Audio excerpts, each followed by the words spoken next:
I want to move to the third part, which is the entrepreneur. See, every turmoil in the market is an opportunity for someone.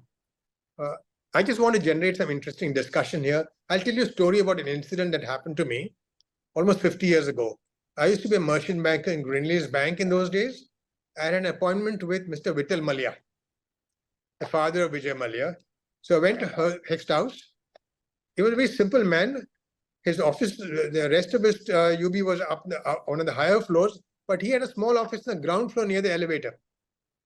He met me there, and he had a huge pile of annual reports on his side, and he was with this big calculator calculating something. So I got in and I said, I'm sorry, sir, for having come today in the morning at 8:30. You called me, I came in, because today the news is very bad for you.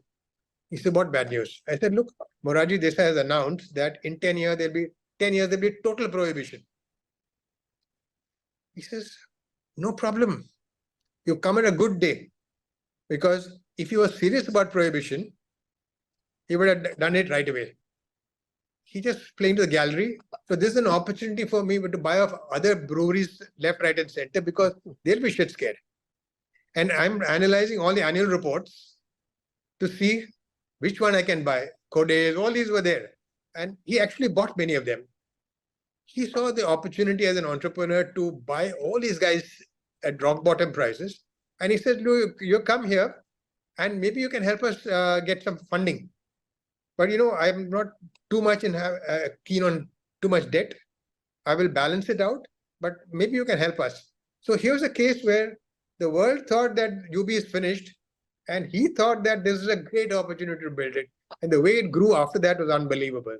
So now we have a situation where oil is hovering around 85 barrels per dollars per barrel, with the possibility of it rising further because OPEC +1 is not relenting. Oil-based downstream products are going to become more expensive. It's good news for the equivalent of chemicals produced from agri sources. I don't know whether Pradeep has something to say. And the second point is that petrofuels, which were expected to die by 2030, is now getting a new lease. The IC engine technology is going to be improved. And there's a major revolution happening there. And Renault, China's Geely, and Saudi Aramco have formed a joint venture and investing in a new internal combustion engine whose technology will ensure that the fuel consumption will be so low, efficient, that it wouldn't make much sense to go for a EV. Besides, Japan is now betting heavily on hybrid and not on EVs. Indian manufacturers are getting the jitters. All these people who announced massive plans for EVs are secretly discussing, because I'm talking to a few of them, I can tell you this, that they are saying, my God, we have made such big things and we are making announcements, but we have to look at hybrids. The third and last point is that lithium prices have crashed 80% since the peak of 2022 and now are back at the same level as 2019 because the demand projections for EVs have failed to materialize. They thought it's just going up and up and up, and it's not happened. So this, in 2023, the EV demand it grew, but it is very low. So if this is a situation, what is the opportunity you'll jump out at as a business person or a head of a company or a former head of a company or a CXO of a company? I leave it at that, and it'll be lovely to hear a discussion on this point. Okay, Raj, since you called on me earlier, let me just say that I think, and I realize this is a very low probability event, but I want to make that prediction. I think that oil prices will go down if Trump wins. I believe that he has a personal, for me, it's all about personal things for Trump.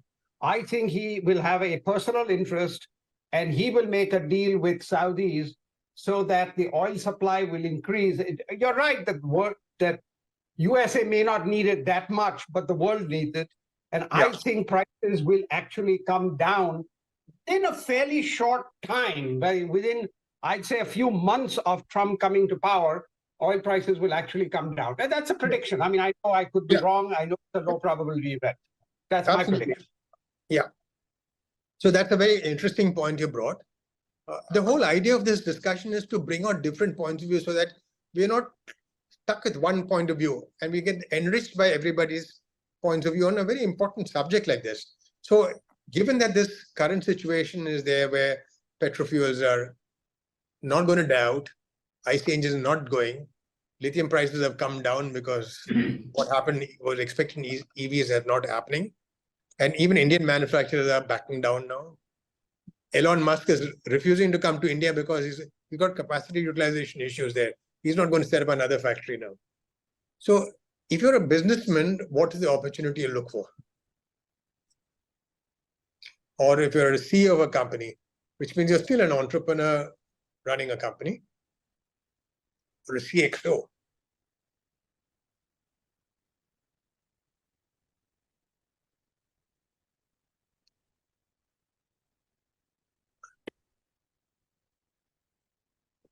See, Ed, you sort of referred to it. I do see that agriculture is going to play a bigger and bigger role in various types of industries because a lot of new technologies are coming up where basic biomass can be converted into other type of products with the new microbes and enzymes and other things coming in. And as everybody sees, even in petrochemicals, once you have a base petrochemical, then it's a question of what route you take and how much energy you spend to convert it into other products. So this is a general trend I am seeing, but it'll take a long time for it to really be efficient. Mainstream, but it is coming. This is something that I can definitely say from my limited exposure to this world. Now you got a huge exposure to that world. So what could you actually do in terms of business? No business secrets, but where do you see the opportunity? See, for a company like ours, I can talk in terms of my company. I can't talk in terms of very large companies or whatever it is. We are trying our best to, take various type of agricultural products and then see where it can sort of fit in. So there is a new trend which is coming in. You have been having biofertilizers. I'm sorry, you have been having fertilizers, you have been having pesticides, but all of them in the pesticide resistance is developing. So you have biopesticides, which you sort of help overcome resistance. But the problem is the price at this moment is high. Similarly, you go in for fertilizers. Most of the fertilizers are very carbon intensive. So you start looking at fertilizers which are derived from biosources, which are not that carbon intensive. And we are actually seeing on the field that if you sort of start putting things together, the nutrient uptake efficiency of these normal fertilizers goes up when you use these biological products along with them. So where the balance is going to strike, I do not know. This is an industry which is going to grow fast. And the difficult part is to keep up with the technology. It's technology intensive. Small companies cannot do it. Companies like our size will have to rely on others for technology and pick it up. But the big boys are spending good money on it at the moment. Yeah. The other point, this is very insightful, because many of us get to hear firsthand from people like you, because you're in it. Yeah. It's different from reading in the newspaper or hearing some TV debate. Yeah. It's all first-hand stuff. That's great. Thanks a lot. Yeah. Now, do you think that hybrid cars... coming from a heavy industry and heavy energy intensive kind of business that I was in, cement, steel, aluminum, and all these require oil and gas for firing because they're very huge energy consumption ones. We've been able to do a lot in terms of oil efficiency and coal efficiency and so on, but it's not going to go anywhere. I mean, just like now, even a simple thing like in vehicles, the carburetors have been developed such that the fuel consumptions are much lower. And that's the kind of technology as you see in cars also. A car that used to give 12 kilometers per liter now gives 20 kilometers per liter. I'm just giving you as an example. But I see in the cement business where you have huge amounts of, when from my time it was 2,000 ton per day, it's now 5,000 ton per day. But it's oil and gas will not go away very, very easily. And it's very difficult. The cost of producing let's say in a power plant from oil and gas or versus an electric or a solar is vastly different.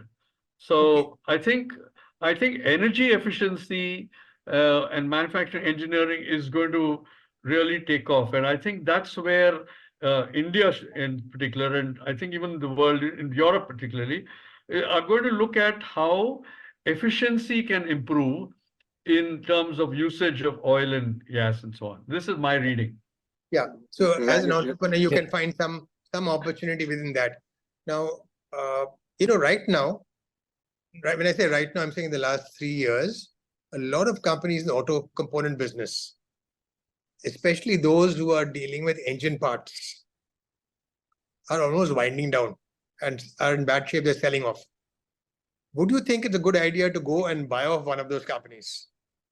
Because if hybrids come, you can acquire whatever is required to do, and there's a new life coming up. And instead of going greenfield, you actually have a base to start with.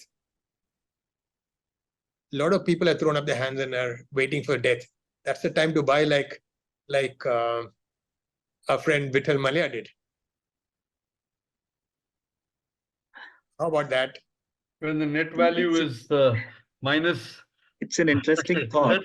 Uh, See, one of the things that, again, I'm just trying to sort of understand, and Raj, since you're so much into EVs and things like this, typically in an engine, the power which is converted into whatever it is in terms of making the vehicle move is restricted. Rest of it is something which is going waste.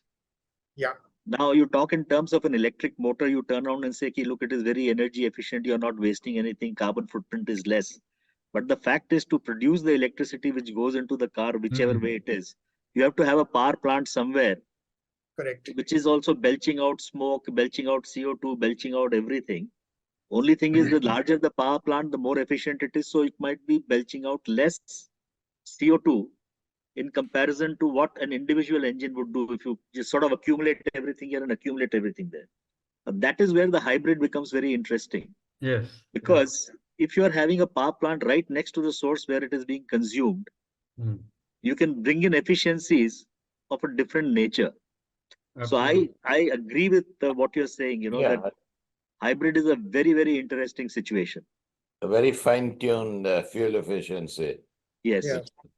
What we've been doing. So I thought the closing time is 9 o'clock. So what No, I'd like to do we is, can continue. Don't worry. Carry on. We can So- carry on. so We have what gone up to 9:30. otherwise I thought I was going to do is to thank Yeah. you for entertaining me for the last hour and a half. No, And I found it very enjoyable spending Raj, time with you. don't worry about the time.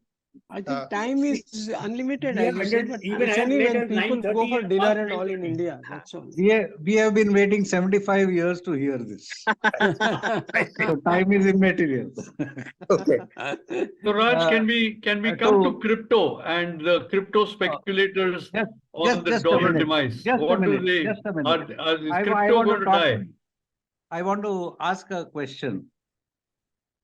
I read somewhere that Toyota is working furiously to think of splitting water to get the hydrogen to run its Okay. engine. Hmm. Now, it appears to be a stupid idea to use electricity to split it and then use it to run an engine. It doesn't seem to be right on the entropy front. That you will be Yeah. using much more energy splitting than is there any background to it? Yeah, I've been playing around with this thing for a minute welding system where I wanted fine welding for instruments on. So you take water and electrolyze it, get the hydrogen and oxygen and burn it back again into a little flame.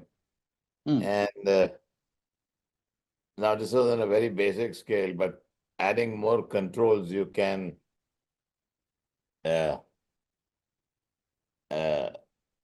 get many variations and advantages. But this entropy, I've not, since this is such a small scale, we've not had a real look on the energy effects. But it's a very Well- feasible. Well, if you are going to consume more electricity to produce less power, it's not really a great idea. No, But- you're not going to consume. Well, I guess that would be I'm the. in some Zoom seminar. I'll call you after half an hour or so. Okay? I think it'll be a neutral reaction. You'll produce as much power, but okay, a year again the factor that would come in is the efficient capture of the power. No, but whatever you are talking about efficiencies, so converting energy twice multiplies the inefficiency. No, I think what they must be thinking is that use some type of algae or something to split water. I mean, this is organic, biological reaction actually, not any chemical or any energy reaction. It's a The power of biological microbes, reaction. the power of microbes Is the still word. not understood. I was It's not still getting not that word. understood. Yes. No, Yes. where it's considered cost effective is when your initial energy is solar energy, which theoretically is free. So that's where you get the energy to electrolyze water and No. That I can Now appreciate. You storing can the have microbes. solar or They'll you can use have some wind. microbes to split. That's what they must be thinking. But Yeah, storing because- hydrogen is the problem. Because Toyota was thinking of having this within a car or a vehicle, so that they don't have to use that much of battery power. I can't understand how that works. In fact, they were thinking of replacing battery power so that they can run an engine on water. So It I can was be only very- bioenergy. I don't think anything else can be successful in that aspect. You know, one It has is to be storing hydrogen in a fuel cell. So as you let out the hydrogen, it combusts with the atmospheric oxygen. And no. so What you he said get is producing clean hydrogen exhaust. itself is an energy. That's what he was talking of. Yeah. Handling hydrogen is not easy. Yeah, that is why they Toyota was working Small on cars. how to have in situ generation of hydrogen, so that the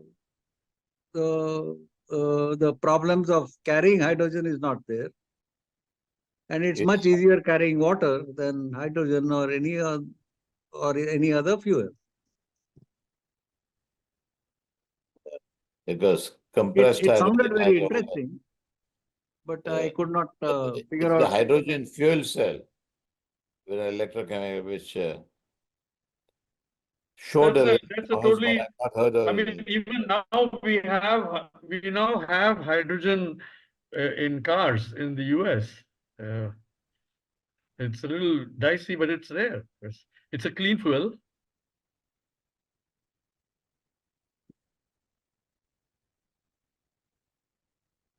But if you go to a gas station and pick up a bottle of water and run up to the next gas station, it makes much better sense than taking You hydrogen have to on the go way. to the gas station to pick up water. So, Karo tum kuch karo. Satish. why don't some of us get together and do I some? tell you, a lot of this. You want to have an H2O2 or what? Or You know, D2O? a lot of all H2O. this talk is for the politicians, but we engineers have to Deuterium figure out oxide. what to do today. I So, talked guys, to one of the finally- professors in IIT. What's his name? Sarkar. No, not Sarkar. Not electrolysis. I forget his name. Mittal. I am post 75, so you have to excuse me. Anyway, he also brought up the same question. Why would it make sense to convert water into hydrogen and then burn it with oxygen? You are going to consume much more energy in doing all these conversions. No. That is actually, when you talk of hydrogen, you always talk of green hydrogen. It's not produced by consuming electricity. It's either by solar, which again electricity, but you are not using some external energy. Solar can't work on a car. Okay, Raj, I'm eager to hear from you. I'm saying there's two possibilities. I need to run away because So you're not going to answer my question on crypto. I will call you separately because I want to go across to the adjoining apartment where my daughter and son-in-law and my grandchildren live. Okay. I want to talk to them for 5 minutes before they go to sleep. If you guys permit. Yeah. Go ahead, go Yeah, ahead. okay. No For me, problem. it's been Thank you great. so much. Raj. Thanks, It's a thanks a great lot, plan. Raj. For something Thanks a very lot, Raj. interesting. Excellent. Thank you. Bye. Thanks Yeah. a lot, Raj, Raj. Raj is going to Raja, call Join Raja your Ram. company. Over Thank to you, you. Raj. Satish Hatyangadi. Yeah, Thank you, Niranjan, for Just a inviting me. response to your question.